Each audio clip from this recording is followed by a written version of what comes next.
sevgili öğrencilerim. Yeniden görüşürüz. Canım, sevgili kızım, olanlarım. Canım, hadi biz beraber devam ederiz fen bilgisi dersi de. 6. sınıf 8. ders. Tabii dün ben sizin için açıkladım da ya.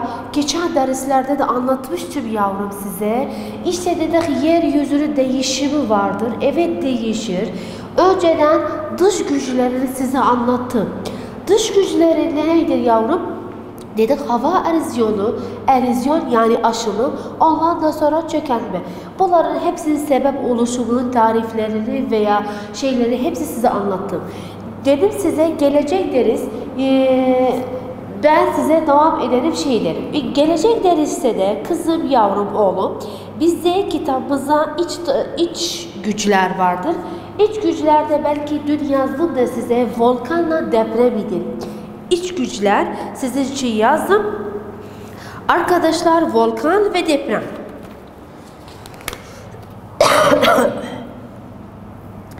İç güçler birinci volkanlar, iki depremler. Kızım, yavrum, iç gücü ne demektir? İç gücü demekten içten, yani içeriden geliyor. İçeriden geliyor. Yani şimdi ben size anlatacağım. Belki de siz biliyorsunuz. Yeryüzümüzün içinde neler var? Yeryüzümüz nedir? Belki 4. sınıfta da 5'te de var bir iş. Arkadaşlar, ben her zaman öğrencilerime de okulda da her öğrenci bir elma getirecek. Dünyamızı elmaya benzederiz. Dünyamız elma değil. Demeyin hoca elma getirdi dünyamız. Ona gibi benziyor. Ona benziyor. Önceden bizde ne var? Şimdi biz eğer bunu elmayı görseniz zaman işte bu nedir? Yer kabuğu. Elmanın kabuğunu aynı yer kabuğu anlatacağız size. Kızım, yavrum. İşte biz yer kabuğu ne demektir? Bizim dünyamızın yapımı 3 tabakalı oluşur. Bunu da biliyorsunuz. Yer kabuğu, manto, çekirdek. Yer kabuğu nedir? Yaşadığımız tabakadır ki istediğinde ben yaşıyorum. Ondan sonra ne vardır? Manto vardır. En kalın tabakadır. Ondan sonra çekirdektir. Çekirdek de ikiye ayrılır. 5'te de var, 4'te de var biliyorsunuz. Çekirdek de iki, yani iç çekirdek, dış çekirdek. İç çekirdek tabi 2 minerallerden oluşuyor. O birisi de erimiş ve o nikel veya demirden oluşuyor. İç çekirdekte arkadaşlar başka minerallerden şey olur ve de çok da sıcaktır. Yani güneşin sıcaklığından daha fazladır. Şimdi eğer ben resmini de yapmışım burada dünyamızın 1, 2, 3 vermişim. Elmanı da buna benzersek yavrum, bak ben hiç kesiyorum, böyle dikkat edin. Ama siz kendiniz evde kendiniz yapmayın. Elinizi kesmesin dolayı diye siz hocam şey edelim. Anne siz için yapsın, yardımcı olur. Bakın yavrum, bak. Nasıl kestiğim zaman. Arkadaşlar.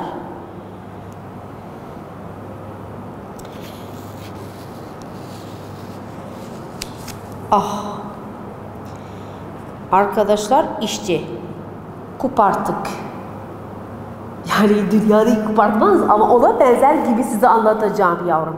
İşte bu kabuğu, işte bu manto, içerideki de yavrum. Ben burada güzel şey olmadı yavrum, pardon. İşte bu da nedir? Çekirdektir, ortadır, elmanın ortası.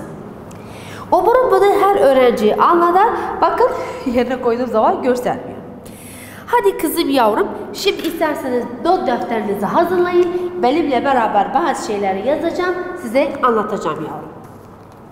Arkadaşlar, biz söyledik iç güçler nedir? Volkanlar ve deprem. Burada yazarız yeryüzünü, burada soru sormuş. Arkadaşlar, biz söyledik yer kabuğu ne demektir? Kayalardan oluşur ve arkadaşlar biz yaşadığımız tabakadır. Ondan sonra ne geliyor? Manto geliyor. Manto da en kalın tabakadır ki elmanın içi. Ondan sonra çekirdek ortası tohumu yeri. Çekirdek de arkadaşlar merkezde oluyor. İki tabakadan oluşuyor. Birinci tabakası demir veya nikkel'dan olur. Diğer içici şeysi de şu olur. Şimdi bakın yazarız. Yeryüzünün katı kısımları ya da yeryüzünün kısımları. Yer, büyük harfle yazsam daha iyi olur canım.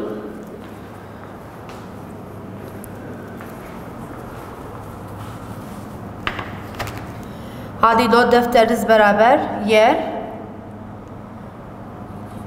yüzünün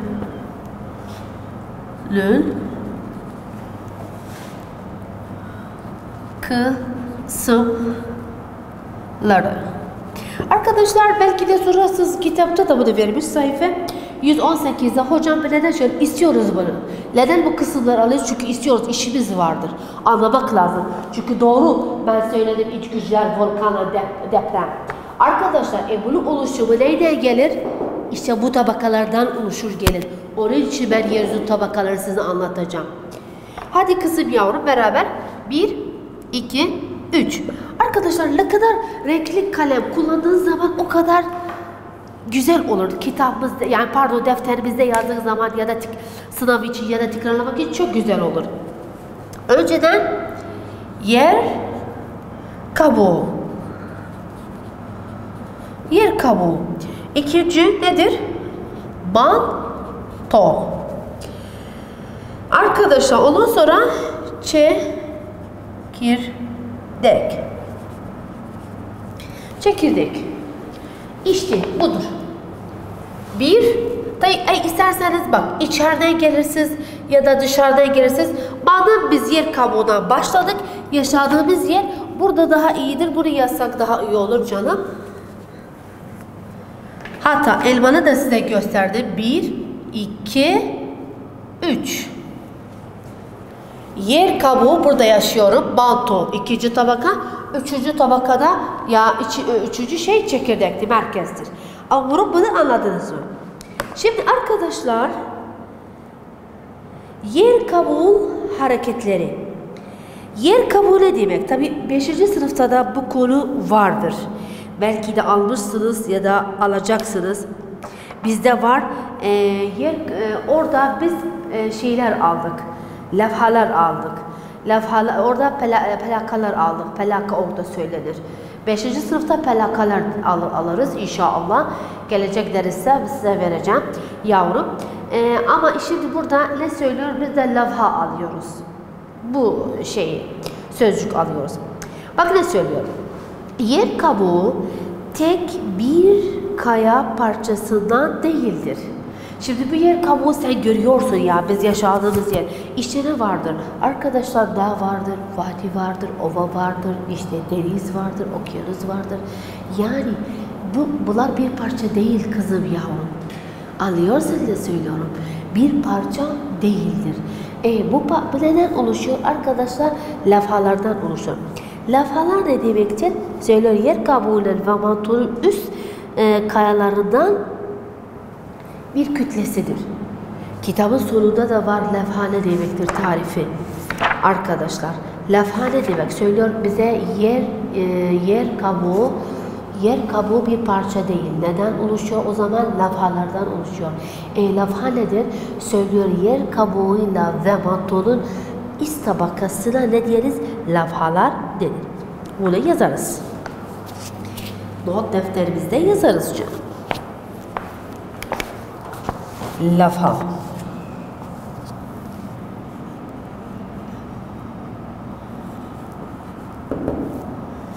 Yer kabuğu da ve mantonun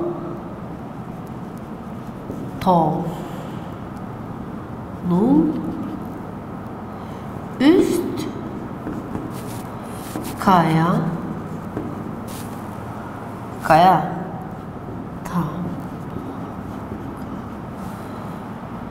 tasından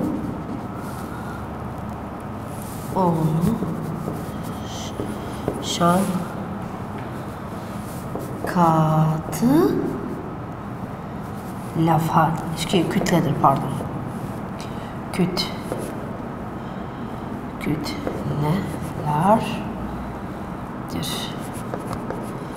Lafhanın tam tarifi, tam tanımını arkadaşlara lafha ne demektir? Söyler yer kabuğunda ve mantonun üst kayalar tabakasında oluşturan katı şeydir. Bu taraf. İşte bu tarafta. Bu şeyde, bu ikisinin arasında buna nedir? Lafha. Arkadaşlar, bu lafhalar acaba kızım, yavrum,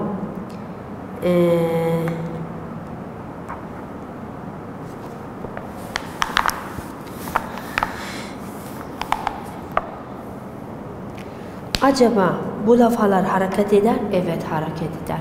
Bir yılda sadece birkaç santimetre hareket eder. Bir yılda birkaç santimetre hareket eder. Şimdi bak, biz hissetmiyoruz yavrum. Bak, ben bu konuları size anlatacağım. Hatta neye? Deprem, volkana gireriz. Bak kızım, biz dünyamızı elmaya benzettik. Dedi, dünya kaç tabakadan oluşuyor? Söyledik. Yer kabuğu, manto, çekirdek.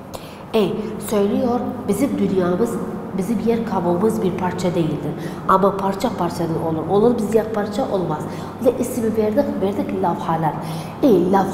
Lafha ne demektir yavrum? Söylüyor, yer kabuğunun, bak yazdık, yer kabuğunda ve mantonun üst kaya tabakalarından oluşan katı kütledir.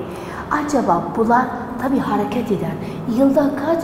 Yılda bir arkadaşlar, birkaç santimetre. Yani yılda bu kadar. Elime eğer dikkat ederseniz görürsünüz, santimetre biliyorsunuz ne kadardır. Bu kadar hareket eder yılda. Anlaşıldı mı yavrum? Bunu anlıyorsun. Acaba arkadaşlar, kızım, yavrum, bu levhaların kaç hareketi var? Arkadaşlar, levhaların 3 çeşit hareketi var. Ya birbirleriyle çarparlar, ya birbiri üzerine geçer, ya da birbirine üzerine çıkar. Ya uzaklaşır, ya da yaklaşır, ya da şey olur. Şimdi bunu yazacağım siz için. Aynı not defterinize yazabilirsiniz. Bu levhalar hareket eder. Evet yavrum, hareket eder. Bir yılda birkaç santimetre hareket eder. Bu hareketi nedir arkadaşlar?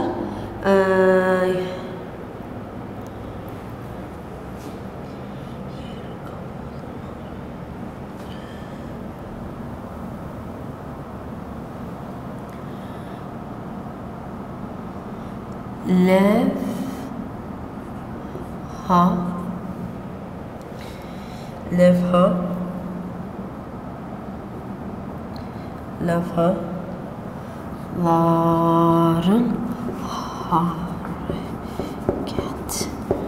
hareketleri. Arkadaşlar, levhaların hareketleri. Levhaların hareketleri ne demektir? Levhaların hareketleri kızım, oğlum, 3 tanedir. Bak, birinci.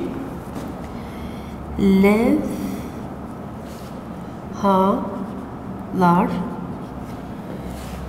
birbiri ile çarpışır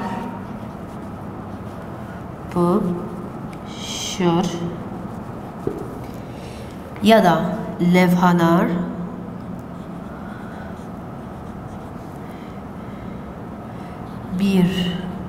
birbiriyle uzaklaşır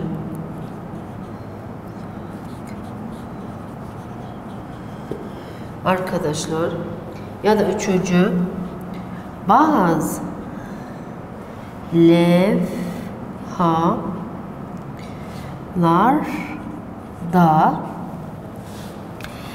değerlerinin üzerinde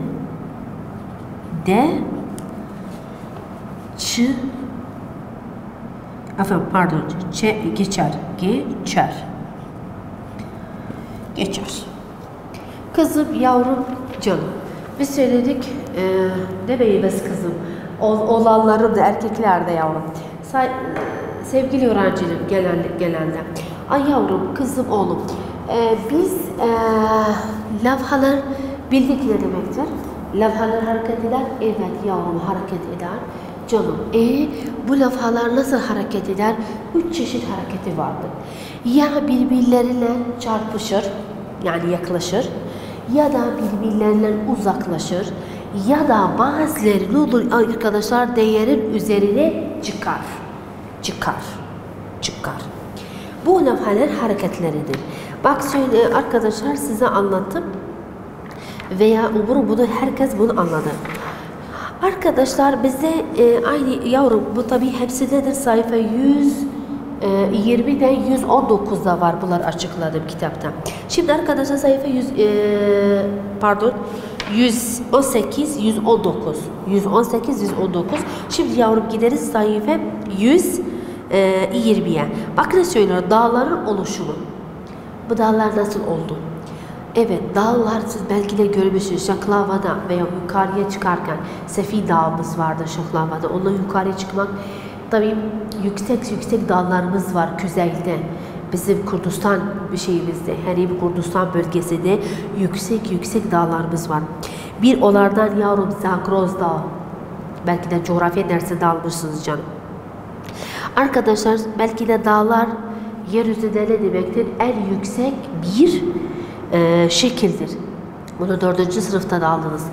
Yüksek olan yerler yeryüzünde şekillerinden biri dağlardır. Bu dağlar nasıl oluşur? Bunu soru belki de zekalı öğrenci, her öğrenci. Hocam ya da anne, nasıl bu dağlar olmuş?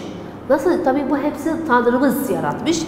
Ama oluşum sebepleri de vardır. Bilim olarak bu jeoloji bilim adamlar işte dağlar üzerine, taşlar üzerine okumuş, bu levhalar üzerine şey. Bak ne söylüyorum. Dağların çoku kıta levhaları çarparken oluşur. Bizde var kıta levhaları, bizde var deniz levhaları. Kıta levhaları nedir? Kıta levhaları yani kara levhaları. Deniz levhaları yani su altındaki levhalar. Anlıyorsa da söylüyorum. Şimdi bak, biraz kafanızı diyeceğim. Yavrum, biz söyledik, yer kabuğumuz birkaç parçadan oluşuyor. Bu parçalara levha deniriz. Arkadaşlar biz biliyorsunuz, bizim dünyamız bir kısmı sudur, 3'te biri sudur, bir de %1'i karadır, eğer 4'e bir şey etsek 3'te %75'i sudur, %25'i karadır. Arkadaşlar sudaki levhalar ayrıdır, katı da ayrıdır. Yani o zaman ne diyeriz? Kıta biz diyeriz. Kıta levhaları veya deniz levhaları. Şimdi bak ne söylüyor? Söylüyor, o dağların çoğunu oluşumu bu dağ. Bu dağ böyle yükseliliyor. Siz görüyorsunuz. En yüksek dağ alemde, dünyada Himalaya Dağı'dır. Himalaya'da. Arkadaşlar aynı bize şekil dağlar bizde de var. Zagros Dağı, o da yüksek bir dağdır. Anlaşıldı mı? Zagros, Cibali Zagros. Arkadaşlar ben istiyorum bunu bir not olarak alarsınız yavrum, kızım, oğlum. Şurada işaret ederiz. Bu işaretim zaten biliyorsunuz yani ne demektir? Yani not. Not ne söylüyor? Dağlar nasıl oluşur? Dağların oluşumları. Dağların oluşumu. Dağların oluşumu. Ay kızım yavrum, dağların oluşumu nedir? Ne söylüyor? Söylüyor. Cevap: dağların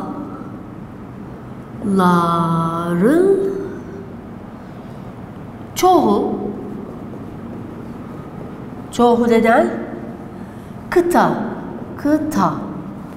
Kıta bak neye döndük yine? Levhalar.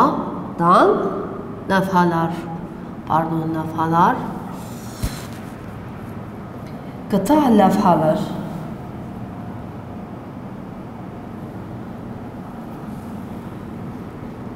Çarpıştığında oluşur.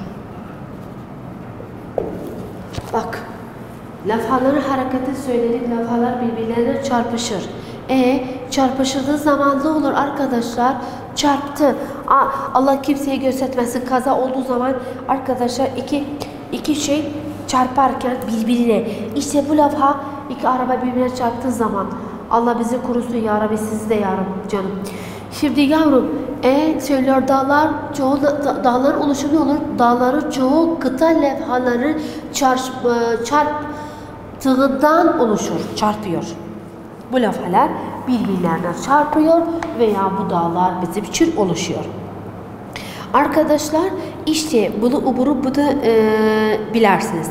Arkadaşlar levhalar birbirleriyle uzaklaştığı zaman için bakma bu da şey dersiniz. Arkadaşlar burada söylemiş bakma ne demektir? Kitapta da vermiş veya bizde şeyde de vermiş bakma ne demektir? Şimdi herkes kızım, oğlum, canım anladı ki biz söyledik yer kabuğumuz, bizim dünyamız 3 tabakadan oluşuyor. Yer kabuğu, manto veya çekirdek. Bu yer kabuğu acayip parçada, yok parça değil, o parçada deriz, levha deriz. Bu levhalar ne demektir? Bu levhalar yılda birkaç santimetre her zaman harekettedir. Yavrum bu levhaların hareketinden birisileri ya çarparlar ya da uzaklaşırlar ya da birbiri veya üzerine geçer. Arkadaşlar işte kızım, oğlum, işte bu dağların oluşumu da belki de bildiğiniz dağlar nasıl oluşur. Arkadaşlar şimdi gideriz volkanlar. Hala biz bunları aldık. Neye geçeriz? İç güçlere. İç güçleri bizde yer volkan. Volkan ne demek yavrum? Volkan ne demek? Volkan yavrum, kızım, oğlum, kül ise ve sertleşen küçük lav parçalarıdır. Volkanik ne demektir? Tarifi volkanik. Arkadaşlar isterseniz burada yazacağız. Volkanik burada yazarım. Ne demektir tarifi? Ya arkadaşlar volkanik ne demektir? Kül, belki de çok Avrupa devletlerinde oluşur bu. Çünkü orada çoklar şey vardır, yüksek dağlar vardır. Kül ise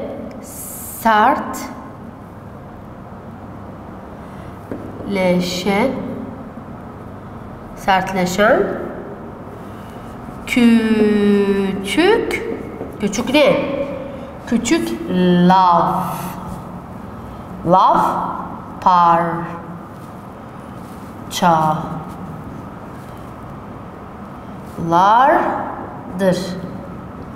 Arkadaşlar bu şekilde olsun canım. Bu volkanın şeysidir, tarifidir. İsterseniz siyah kalemle de şey edeceğim. Bu volkanın tanımıdır. Ne söylüyor? Kül ise ve sertleşen küçük lav parçalarıdır. Buna ne diyeriz? Volkan. Volkanın sebep oluşumu nedir? Biz bildik dağların sebep oluşumu. Volkanın sebep oluşumu ne demektir? Okyanusun lavhaları ise bir katı lavhaya çarpmasından sonucu olur. Volkanın sebep oluşumu ki içten geliyor. Dünyamızın içine geliyor. Biz bildik de ya sebep oluşumu nedir? Sebep oluşumu burada yazacağım kızım, oğlum. Sebep oluşumu volkanın sebep oluşumu yavrum.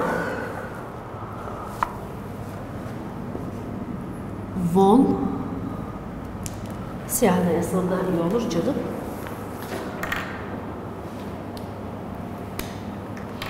Volkanın sebep oluşumu yavrum.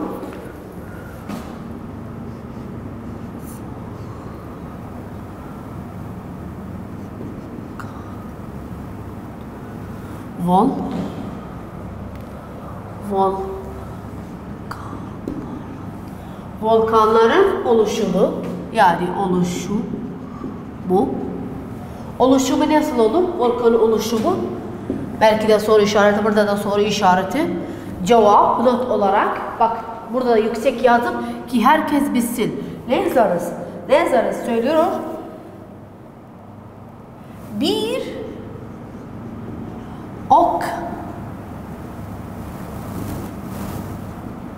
Bir okyanus. Levhası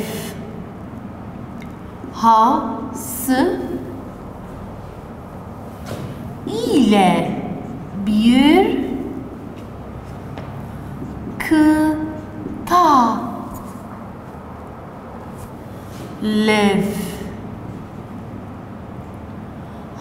Levhasının çarpışması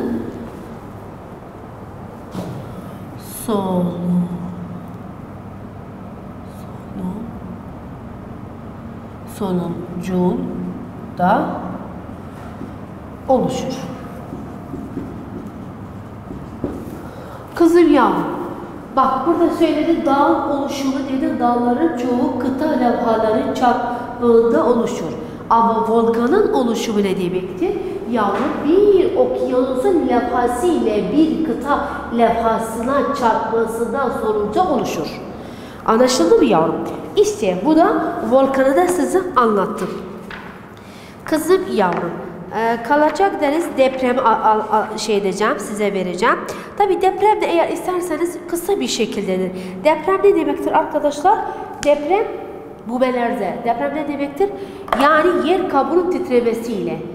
kabuğunun titremesiyle oluşur.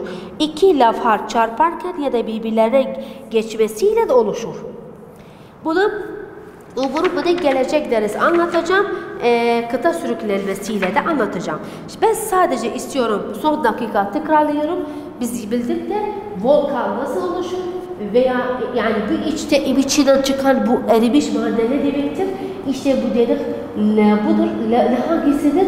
Bak ne söylüyorum? Okyanusun levhası ile bir kıta levhası ile beraber çarpışırken bu şeyler olur. Umurum budur. Dersini güzel bir şekilde anladınız yavrum kızım. Gelecek deriz, devam ederiz depremle veya kıta sürüklenmesi. Hadi görüşmek üzere canım.